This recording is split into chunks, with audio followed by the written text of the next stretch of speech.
Well, hello, and welcome to the EC2 deep dive session.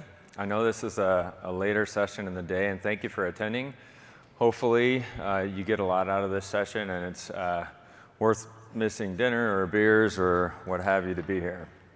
So, my name is Mark Duffield. I'm the worldwide tech lead focusing on semiconductors, which means I help customers move their workloads over to AWS that are focused on the semiconductor space. Last time I did this presentation on Monday, I got some feedback that I was speaking really super fast, so I'm going to try to slow down and fill the entire hour. So hopefully I'm not flying through the material like I did on Monday. But that said, if you have any critical feedback, I'm definitely open to it. Okay, if this works this time. Okay, so this is what we'll cover today. I'm going to touch a little bit on infrastructure. This is a 300 level talk, so I'm going to expect you guys to know a fair amount about our infrastructure. I'll dive into our instances, talk about the characteristics, some choices there, hypervisors, bare metal. But then this section here, the performance section, is where we're going to spend quite a bit of our time. So talking about how you can get the best performance out of your applications, your tools on AWS. And hopefully what you leave here is with a good understanding and a tool set of how to approach that, right? So there's going to be a lot of content, there's going to be a lot of information in this talk, and I'm not expecting you to, for you guys to memorize all this stuff. What I'm trying to give you is some pointers and some information to where you can take back, you can start doing some tuning and some permutations and some trial and error to figure out how you can get the best performance for your applications on AWS. So we'll be spending quite a bit of time there. And then lastly, I'll actually speak to some of the specific tools that I found to be very handy and useful in troubleshooting and performance tuning. So infrastructure. So AWS has 18 regions, 55 availability zones, and we have announced 5 more regions with 15 more availability zones in those additional regions. We also have a global edge network that's made up of over 100 points of presence. And this is across 62 cities and 29 different countries. Diving a little bit deeper, this is a region that has multiple availability zones. So each region will have multiple AZs, but most regions will have 3, with some as many as 6. And then within each one of those availability zones is our data centers. And we have 1 or multiple data centers there. Okay, so we're done with infrastructure. And again, as this is a 300 level talk, let's get straight to instances. So this is how we actually name our instance types, and many of you are probably familiar with this. But on the left side here is the family name. And what that represents in this case, this is the C5D. And the C in this case is for compute optimized. And we have several different kinds of optimizations for our instances, and the name is usually a pretty close match for what that optimization is. The 5 here represents the 5th generation of this instance type. So this is our 5th generation of compute instance types. The D is an additional capabilities. And if you guys saw Peter's talk on Monday and some of the other announcements that we've had come out, you can see that we're actually leveraging this more with our instance types to give customers a good indication that the base instance type, a C5, will have some additional capabilities along with it. Whether that's a D, in this case the D, means that there's local NVMe drives that are physically attached to the server. And if you guys saw the announcement about the network enhancements that we made, so in any case, it's something to pay attention as you look at our instance types. The right side here, you'll see the actual size of the instance. The size of the instance is comprised of the compute, memory, storage, and networking that you're going to get on the instance. And so the more of those resources that you get, the bigger the name is going to be. So in this case, this is our second largest instance type for this family. So this is the C5D 9x large. We also have the C5D 18x large as well. And so I'm going to also quickly note here our hypervisors. So currently we have a Zen-based hypervisor, and we also have a KVM-based hypervisor. And then you also have the option of choosing no hypervisor with bare metal instances. And the last two here, the KVM-based hypervisor, no hypervisor, are going to be enabled by our Nitro system. And I spend quite a bit of time there and give you hopefully some good information there and what you need to do if you're going to be using Nitro-based instances. Oops, I gotta point this way. Okay. So on AWS, you can run virtually nearly any workload. And whether that's a general purpose workload, burstable workloads, compute intensive, memory intensive workloads, and that's all being enabled by the capabilities that we have. So the processor selection, as you may have heard in Peter's talk, we announced ARM-based processors on AWS, right? But we still have Intel, we still have AMD processors as well. And we also have processors that go up to 4 gigahertz, a sustained 4 gigahertz, which is the fastest in any of the cloud providers. And we also have high memory footprint with instances of 12 terabytes. It's 12 terabytes. I remember programming on my Commodore 64K that didn't even have persistent storage. So, it's crazy to think about some of the instance types and some of the capabilities we have at AWS. And what this is all leading to, and I will, before I move on to that, is I will mention again the networking announcement that we made on Monday with our EFA and the 100 gigabits network. And I do dive into that a little bit more.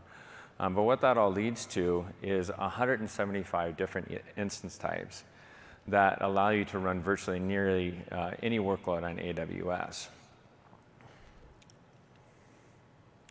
And speaking of more choices, right? So if you're thinking about balancing cost optimization with performance and making sure that you're running the right processors, so we now have 4 processors on AWS: Intel, NVIDIA, AMD, and the recently announced ARM. And what that means is that you're now able to choose the right compute, the right platform, the right instance types for your workload, and gives you a good deal of flexibility to be able to optimize those workloads on AWS.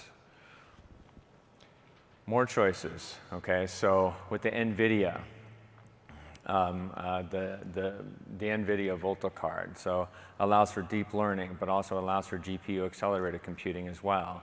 And then our FPGA instance type, so our F1. This is specific to the semiconductor industry, but if you're thinking about prototyping a chip, or if you're already doing FPGA work before and you needed to just bring up something to be able to test that FPGA bit stream, what have you, to be able to load this up quickly. You don't have to worry about going out about buying a big server to be able to load it up with the FPGAs that you'll need. You can bring one up on AWS in literally minutes. And in this case, we also have a developer AMI that supports this and enables this acceleration very quickly. So lots of choices on AWS, okay? And to that, we have these 2 hypervisors that we currently have. We have a Zen-based hypervisor, and we have a KVM-based hypervisor. We also, again, have a bare metal hypervisor. Now, the KVM-based hypervisor came along with our Nitro announcements that we actually made last year, this time reInvent. And with that, I'll dive into this just a little bit. So this is the original EC2 architecture. What you'll see here is that everything is on the server, right? So the storage, the memory, management, monitoring, security, everything is on the server, which means that it's taking the resources of the server as well. That meant that we can't actually give you guys all those resources. We actually had to use those resources to be able to divide up the instances and what have you. Well, what the goal was is to maintain security or improve security where we can, improve the performance, but also keep it a familiar environment that customers would recognize. And what that resulted in is the specialized piece of hardware called Nitro. And what the Nitro system gives you now is all of this is now offloaded onto the networking, storage, management, monitoring, security is all offloaded onto this specialized piece of hardware. And what that leaves instead is now a thin KVM-based layer on the server. So all those resources that we were taking before, we've now given back to the customer. So what that results in is nearly 100% of the resources being given to the customer. And a quick call out here to our Annapurna Labs team. So Annapurna Labs is a company that we acquired about 4 years ago. They are our semiconductor design team. So Amazon is also a fabless semiconductor. So we design this chip, and that's the chip that's actually part and runs the, actually not part of, but actually is the main part of the Nitro-based system. So with the Nitro system, you're getting the Nitro card, you're getting the hypervisor, as I spoke, the KVM-based hypervisor. But in addition to all of that, you're also getting this Nitro security chip that's going to be embedded onto the motherboard. And something that may not be as tangible. So you're getting all these great benefits directly of the Nitro system, but something that's actually helping us is that this allows for us to have a more modular building block to actually build out and innovate our instance types. So because we're designing all of this, we actually know what direction to take it. We actually are able to think about the next instance type based on the technology that we're designing. So to be able to get to the next instance family or add instances to another family is going to be a simpler task for us because we're actually designing the underlying systems. Oops. And there's also another feature of Nitro, and I know I'm spending some time on Nitro, but it will be important, and as you'll see in the AMI and the OS information. With bare metal, you're also getting this, this feature as well with Nitro as well. So you're getting direct hardware access, but you're also still getting all the benefits of cloud computing as well. This was the first instance, the C5 was the first instance of this new generation, so the first Nitro-based instance. And just some comparisons here and some call-outs. So this has the Intel Skylake processor, 3 gigahertz base with a turbo boost of up to 3.5 gigahertz, but it also supports AVX 512. So as it compares to the C4, if you're doing floating point, double precision floating point, or vector, you're actually going to see a 2x improvement as compared to the C4. But you're also getting a lot of other things. So you're also getting C-state controls. You're getting 25 gigabits of network. You're getting a 14 gigabits of EBS, so back to our storage. And you're also getting double, in this case, this is double the number of processors as well. So I'll dive into a little bit on what a vCPU is, but quickly, a vCPU in this case represents a thread.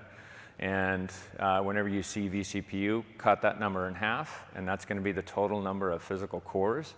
So in this case, the C5 has 72 vCPUs, so that means that it has 36 physical cores. So now, hopefully you guys have a solid foundation for infrastructure. Obviously didn't spend too much time there, but I'm sure you guys have nailed that already. Instances, some characteristics there, thinking about our hypervisors, and when you guys are thinking about your instance types, I want you to think about, is my instance type a newer instance type? Is it a Nitro-based instance type?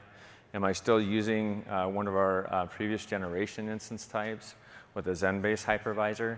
As we go through some of this material here, it will become important to know which one you're on. Now, you can't, you guys probably all know this, but just make this clear. You can't choose your hypervisor, right? You choose an instance type and you get a hypervisor with it. So C4 8X large, Zen-based C5 Nitro, right? So you can't go in there and tweak and tune which hypervisor you get.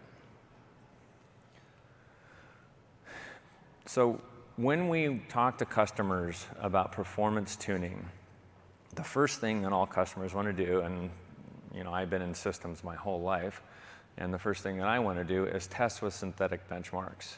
So the idea that you can get on a system, how fast is cache?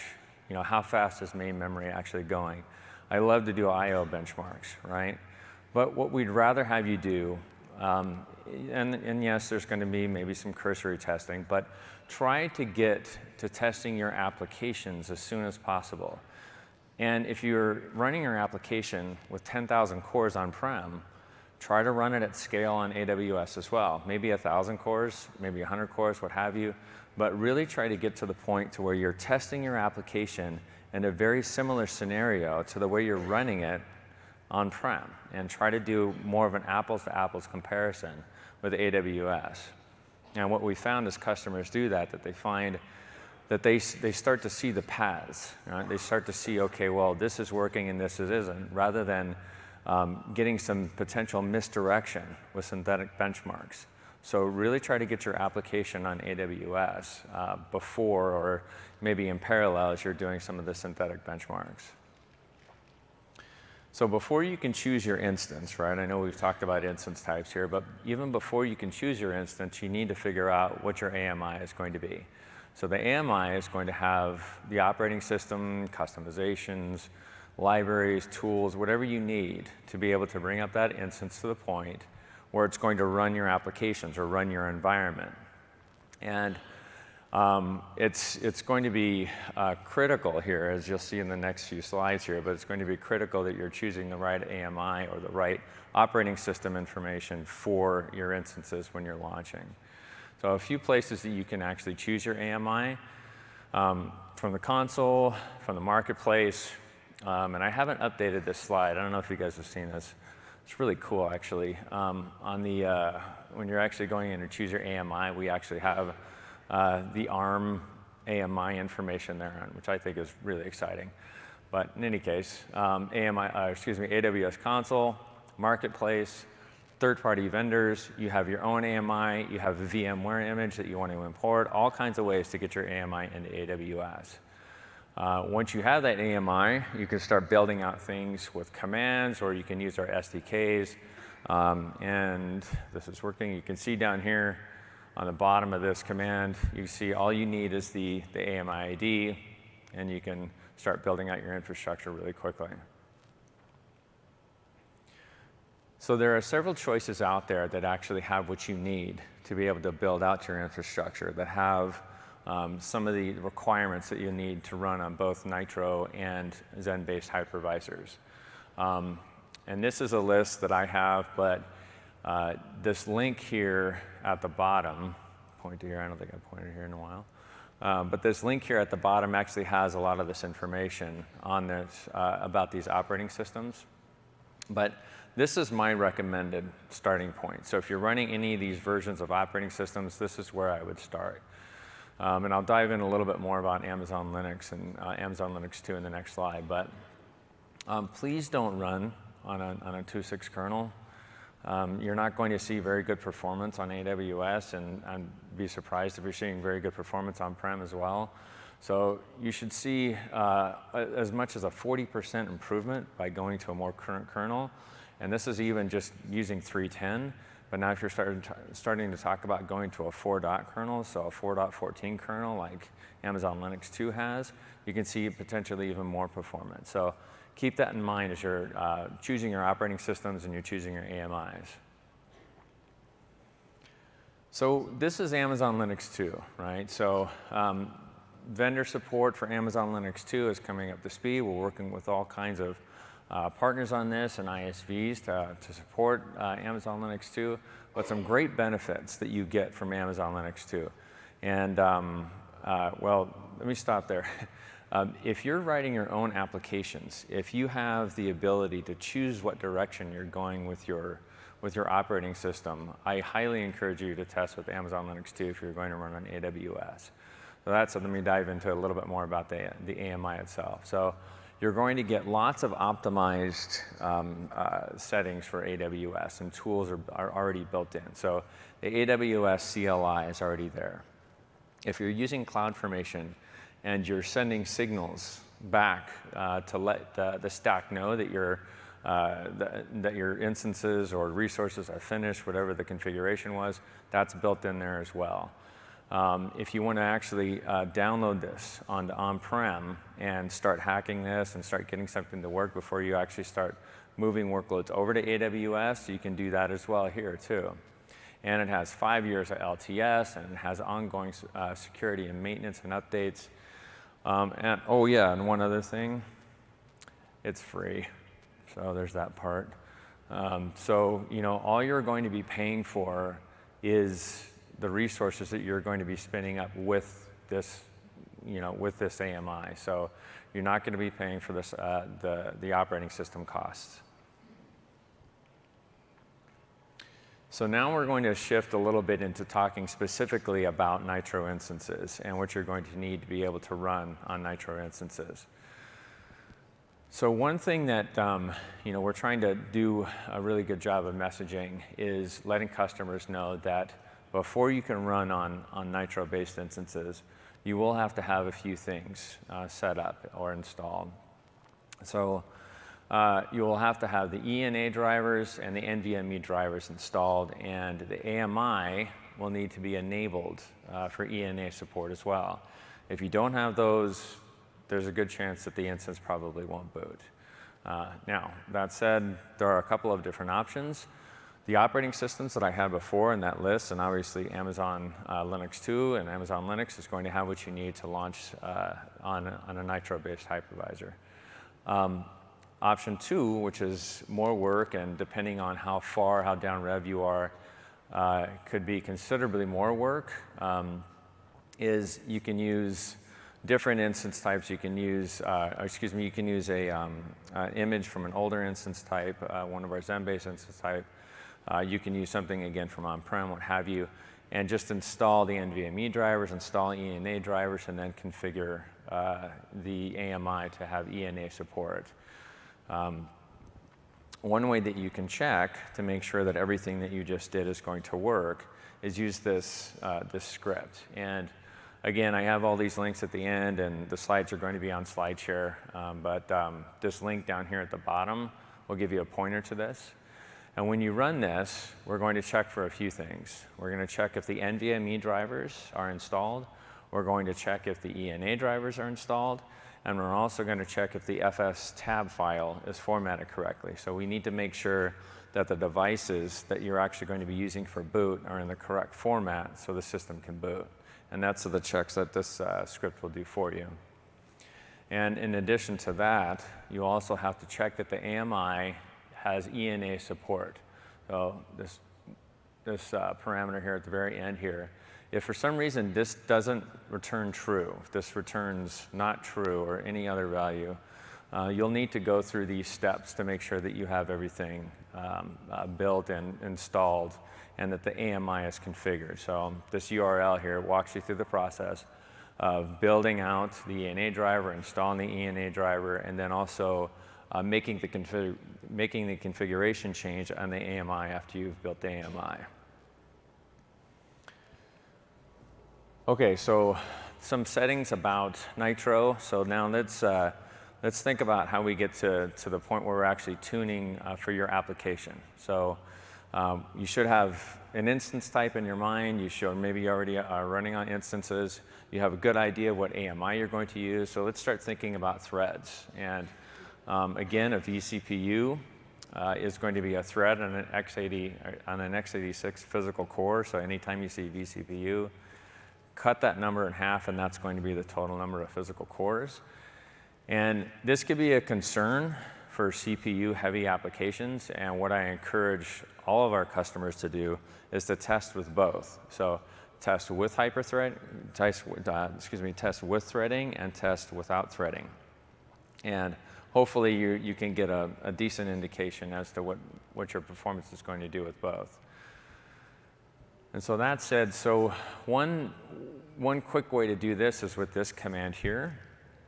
So this is using the thread siblings list to be able to pull out the list of threads that are running the extra threads that are running on each of the cores. And then we'll just do an echo 0 into the online devices file. And what's nice about this is that just with a quick edit on this guy, you can switch back and forth real quick and say, okay, now I want all CPUs to be enabled. That is, I want threads across all cores. Go back. Now I only want one thread per core. You can go back and forth. You can test your application and see the performance both with and without. Another way to do this is something that we announced earlier this year. So this is CPU options. And this one actually snuck up on me a little bit. It was like 2 or 3 weeks ago. We actually had this show up on the console, which I had a colleague point out to me earlier in the week this week. But I've been just running this at the command line. And so what we can see here is in the core count and threads per core, I'm specifying the number of cores that I want and then the threads per core. And in this case, this is a Z1D 12x large that has 24 cores. So essentially what I'm asking for is just give me 1 thread per core. Now this can actually be a benefit for applications, performance, what have you, but this can also be taken advantage of if you're trying to figure out cost optimization for licensing or for other things, just trying to dial your CPUs down to exactly what you need. So some flexibility in that command makes it really nice. And then down here, you can verify this with the describe instances command, part of the AWS CLI. And this is just reflecting the values down there. Third way, you can do this at the kernel command line. And throughout this talk, I have several kernel command line settings. I'm not going to dive in too deep on the next steps there. So sometimes you have to build, depending on your operating system level. You actually have to run a command to build out your boot files. Other operating systems you don't, what have you. But just pointing that out here, that max CPU set to 24 is going to be what would be the same result of the 2 previous commands, just taking out the extra threads on each of those cores. All right. I keep on pointing this. And to verify this, you can use the LSCPUExtended command, which is actually really handy. And what you'll see here is in the cores column, you can see, so 4 from the left, you can see 0, 1, 0, 1. So I only have 2 cores, but I actually have 4 CPUs, so 2 threads per core. After I disable that in the bottom, though, you can see I only have 1 thread per core, and the other 2 are offlined. OK, so clock source on a Zen-based hypervisor. So again, I'll pause there for a second. I know that there's a lot of content here, and it's pretty technical information. And again, please reach out to us if you have any questions on this stuff. But we'll go forward here, and I'll teach you a little bit more about clock sources. So clock source on a Zen-based hypervisor. So timekeeping is a tricky thing anyway. All right, so the idea of where to pull that clock source from and making sure that it's set correctly could lead to to negatively impact or positively impact your application. On the Zen-based hypervisor, you probably should be setting this to TSC. Again, one of those things that you can test with and without. TSC is this timestamp counter, and what that does is it moves that clock source down to the hardware rather than stuck in the hypervisor with the Zen hypervisor. One note here about the Nitro-based instances is that we use the KVM clock by default, and the performance that you're going to see with a Nitro-based instance using a KVM clock, and then the performance that you would see on a Zen-based instance using a TSC clock is going to be almost identical. It's going to be very similar in performance. So how do we do that? How do we actually make this tuning? So this is a quick application I wrote. This is just a C compile. And what it does is that it makes a bunch of calls here to the get time of day function. And if we run that with the Zen, with the clock source set to Zen, you can see here that we're spending about 99.99% of our time in get time of day. And the elapsed time is just over 10 seconds. So now if we actually go through the process of making the change, of changing the clock over to TSC, we can do that a couple of ways. One, we can just echo TSC into the current clock source device file, or we can set clock source equal to TSC in the kernel command line, and you can check this by running a simple cat on the current clock source device file, it should return TSC. So if we rerun that same application, strace that app, and now we can see we have no time in get time of day, or at least it's off the, it's not measurable.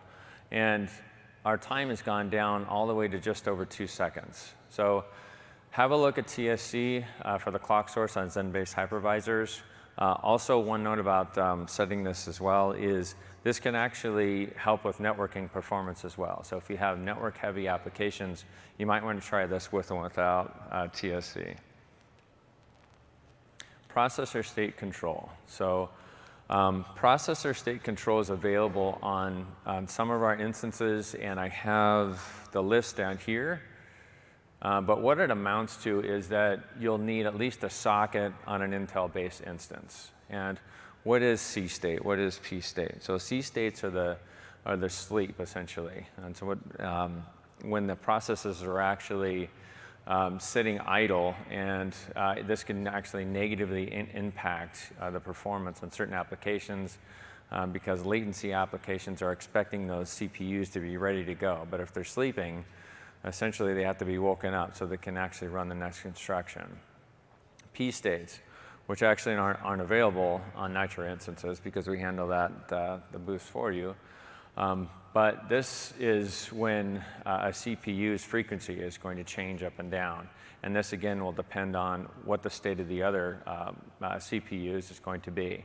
And I have a bunch of detail here, or excuse me, I have a URL that has a bunch of detail here, specifically on which instance types and some more detail. But here's if it's going to click. This is how you actually make the setting change. So on the top here, I have the C states, which is the Intel idle max C state equal to 1.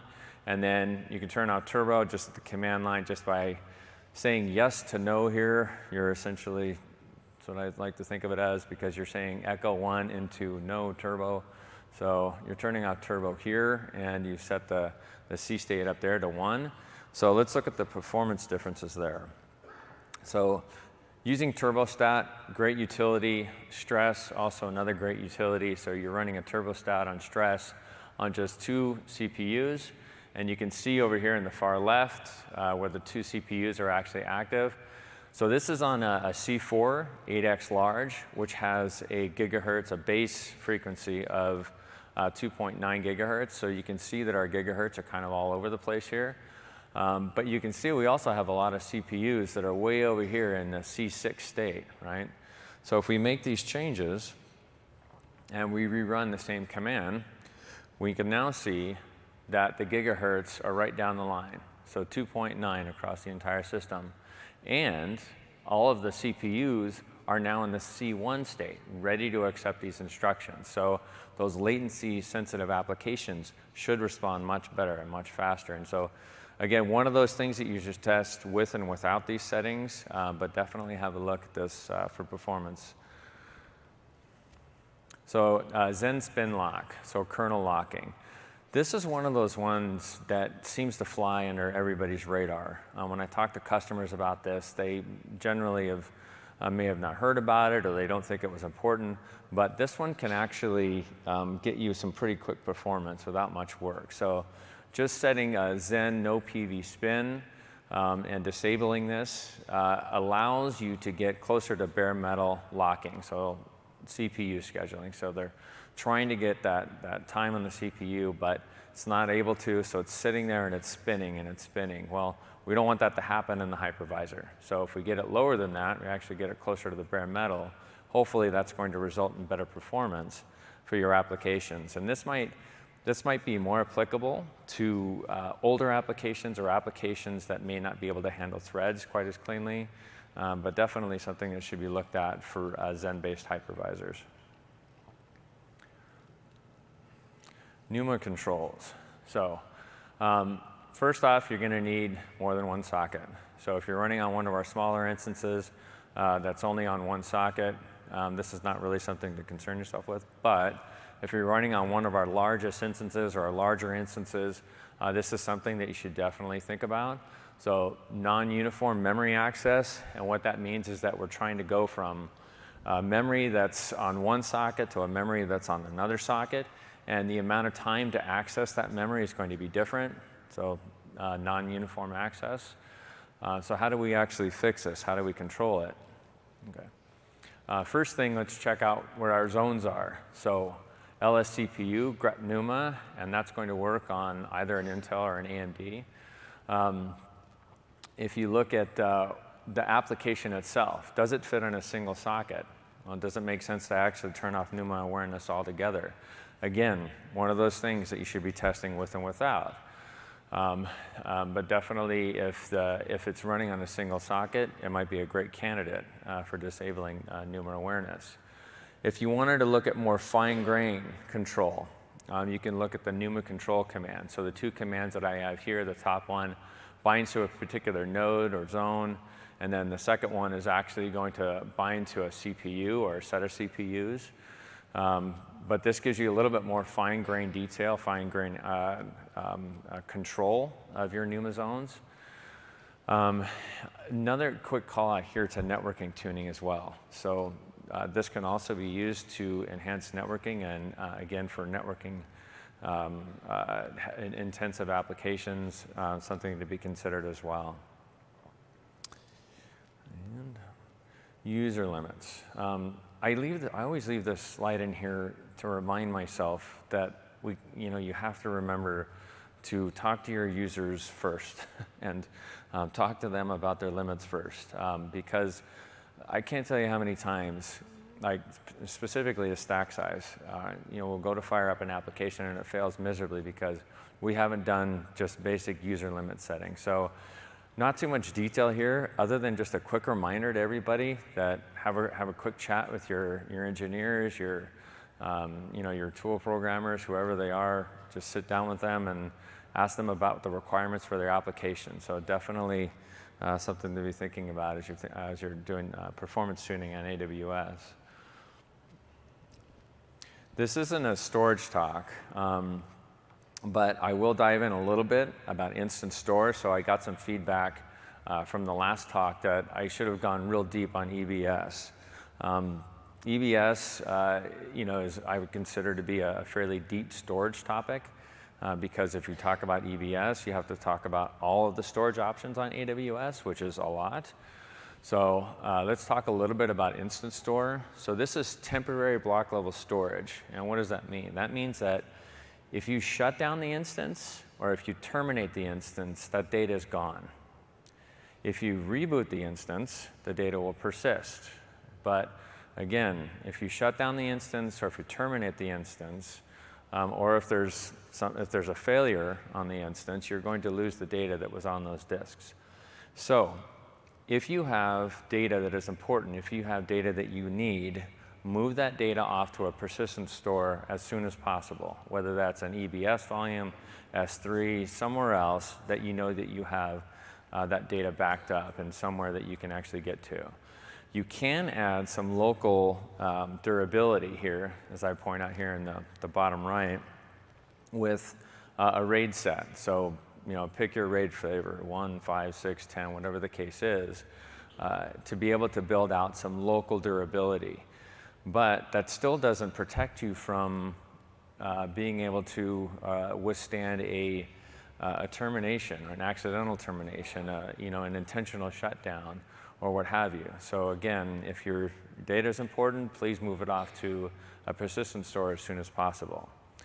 All that said, and hopefully I've warned you plenty to move your data off of these drives as soon as possible. As you can probably sense, I've had customers saying, is there any way I can get that data back? And unfortunately, we really can't do it. So i3 instances have up to 8 NVMe volumes. You RAID these guys together, it yields a file system of about 15 terabytes, and you get up to 16 gigabytes a second of throughput local access, right? 3 million IOPS on this guy as well. So not only in the i3 instances, but as you've seen, again, the C5D, the M5D, the Z1D, local NVMe storage, very fast storage that you can use for all kinds of things. So you can build out your own file servers, parallel distributed file servers, If you're leveraging ZFS, ZFS actually has some nice options that allow you to take advantage of some local NVMe volumes. You can use it for local scratch space. So there are lots of use cases for local NVMe volumes. One quick note about encryption on these guys. So we do encryption on these, but it's on a hardware module that's local to the instance. So now that we've talked about AMIs, we've talked about instance types, we've talked about all this tuning, we've talked about storage, we've talked about all kinds of things. So how do we actually put this together? How do we actually start to build out the infrastructure on AWS? Well, there's a couple of really exciting things going on in AWS. On AWS, we make our own proprietary network, right? So we have a 10 gigabits, 25 gigabits, and now at Peter's talk, you heard him announce that we now have up to 100 gigabits of network throughput, which is it's crazy, and I'm really excited about that, and I'm really excited to see how you guys are going to be able to take advantage of that. So our network supports nearly 3 million packets per second. So this is a reduced jitter, low latency, high performance network, high throughput network, where customers will see consistent performance, right? So you know, there's all kinds of networking technologies out there, but what we find is that as customers move workloads to AWS, that they get these real consistent runs. They're not seeing these big, you know, these big data points and these outliers of data points and saying, well, I wonder what happened to the network here. On AWS, what we find is that their runs are the same or nearly the same across all of their runs. Also, the EC2 throughput back to Amazon S3 is going to be up to 25 gigabits, but that will have to be over multiple streams to get that full throughput. So some network performance suggestions. First off, use cluster placement groups, right? So think MPI, think HPC, think tightly coupled. That's where you want to start for the high performance networks. We also have some instance types that will support MTU settings. So I have a couple of URLs down here that actually have some of the enhanced networking information, but also has some information about MTU. And again, all these slides will be on SlideShare. Another thing that you can do is use multiple elastic network interfaces for different parts of your workloads. So you can use one interface for file systems. You can use another interface for connecting instances. You can use another interface for web servers, databases, whatever the case is. But using more network interfaces should lead to better throughput on the entire instance and may make a huge improvement in the overall flow of the workload. And for the last, or excuse me, yes, sorry. For the last two, for setting up different interrupts for packet receives and receive side steering here, I'm not going to go into too much detail here, but definitely something, again, that you should consider when you're thinking about networking performance. We have some really good detailed information down in these links here on how to set that up, and it's actually a little bit out of the scope of this talk because it really goes into the detail there. And at Peter's talk, you heard him announce this huge announcement. So on C5N and on the P3DN, we announced that we have up to 100 gigabits of networking bandwidth with our elastic fabric adapter, really suited for HPC workloads, again, those really tightly workloads that really need this high throughput bandwidth. So again, really excited about this and really looking forward to seeing how customers leverage this. Okay, so we've talked about a little bit about infrastructure. We've talked you know, a fair amount about instances. We've talked about AMIs. We've talked about choosing the right AMI and the hypervisors and all the tuning and all of the suggestions that I have here. Hopefully, you're starting to put together a plan, an action plan. How am I going to tune my applications on AWS? What is going to be the first set of commands? What were the first set of parameters that I should actually think about tweaking and tuning? And so some of the tools that I have here have actually led me to the right place and given me really good direction for that. So let's dive into tools a little bit. So LSCocoa, So LSCocoa is a really handy command, part of the HW. So this is, these are, all of these are yum install commands, so you can get these off of a yum repo. But one of the cool things about this command, well, there's several cool things, but one of the cool things about this command is down at the bottom here, you can see the cores and the threads. So if you need another place to check how many threads you're running per core, this is another great way to do that. You can see this a per core basis. You can see this that we're actually running 2 threads per core, so we got 4 threads on 2 cores. And then you can also see L1 instruction cache, L1 data cache, but also L2, L3 main memory, and then some of the I/O components on the right side. And this command is ASCII art. So this is not a PNG that I produced and then I cut and pasted into the presentation. I ran this command from the command line exactly like that, and this is the exact output. If your terminal supports colors, you're going to get this nice, pretty formatted set of information that you can get a really good indication of what the architecture of the instance is. I didn't have a lot of real estate for the deck, so what I get is on a Z1D extra large. Now, if you had a Z1D 12 extra large, this would be a lot more information, and it would have been an eye chart if I would have posted that. So turbostat, I mentioned this briefly before, but this is the command that I would recommend and that we're recommending for determining what the clock values are for your instances. And the reason is that LSCPU and catting proc CPU info are probably going to be reporting the base frequencies. So if you use this command, and this is actually showing this under load, you're going to see the correct values here. So in this case, again, this is on the Z1D 12x large, and this is pegged at 4 gigahertz across all those CPUs. So again, it's a very handy command to see what the processors are doing and gives you also an indication of sleep states as well. HTom, another really handy command. I've had so many users, customers come to me and say, I know I'm running across the entire machine. I know I am.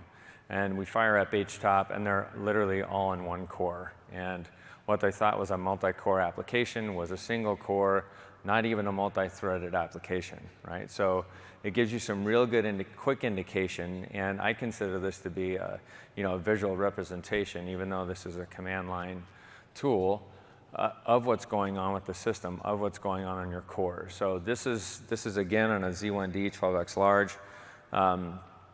This is with the extra threads turned off, so I'm going to have 1 threads per core. But if I had 2 threads per core, instead of seeing 24 there, you would see 48. So you can see both multi-thread per core and with single thread per core as well. NetHogs.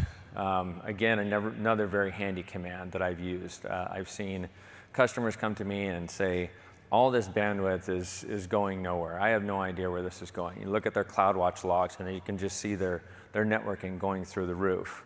We bring this up, and within seconds, they say, I know what that process is, or I know who that user is, and right away, they're able to figure out and dissect exactly how to troubleshoot the next steps. So really good command, definitely one for the toolbox. So Perf. Perf has an amazing amount of options, right? So this is just like a super simple command, just a perf stat on an eBusy, which just keeps the system busy. But definitely dive into this tool. There are all kinds of options and graphs and all kinds of metrics that you can pull out of Perf. Very handy command. iPerf3. I know I told you guys not to do much testing with synthetic benchmarking. This is the only one that I encourage customers to do first. So a lot of times customers will bring up instances. They'll say, this is going to perform well. We set up everything right. They run, and they don't get very good performance. And this is obviously a network-based application. So one thing that I encourage customers to do is just fire up iPerf3. It's super fast. It's to install. There's no configuration. Just run it at the command line. But it will give you an indication of what you're getting across 2 instances. So something I do encourage customers to use initially, and gives you some good direction as to what the network performance is. This is between two Z1D 12x large instances again, and what you'll see at the bottom here is that the advertised speed for this guy is 25 gigabits, and we're getting near the line rate across that. Okay, so some additional information. News blog, so Jeff Barr's blog. Hopefully you guys have been following Jeff Barr's blog this week. It's just crazy to try to keep up with all the announcements. You know, there's so many things going on. It's just so exciting, and it's such an exciting week for us here at reInvent. So really excited to be a part of this, and Jeff is always a really good source of all this information. So have a look there. Instance types, all kinds of information is going to be posted there. Call out to this EDA Whitepaper. So I'm not plugging this just because I co-authored this. I'm plugging this because it has nearly everything that I've talked about here today is already in this white paper. And it's going to be continue to be revised. So we're working on another revision right now. We're going to be adding to it, hopefully by the end of the year, even adding more content and some of the new instance information there as well. Okay, so that's the summary. That's where we've started with infrastructure, dove into instances and performance and tools, and hopefully, again, you guys have a really good understanding, a really good indication of where you're going to start and start tuning performance on AWS. These are the resources that I was talking about before, so a couple pages of those. And then don't forget, tomorrow night is replay, and just so you guys know, this is, just to let you guys know, I am going to be the guest DJ there. No, that's not true. I just wanted to see who'd react.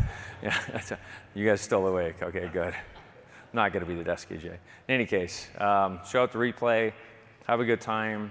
Thank you for coming to reInvent. Thank you for letting me present. I really enjoy helping customers, so really looking forward to helping you guys get good performance out of your applications. Thank you.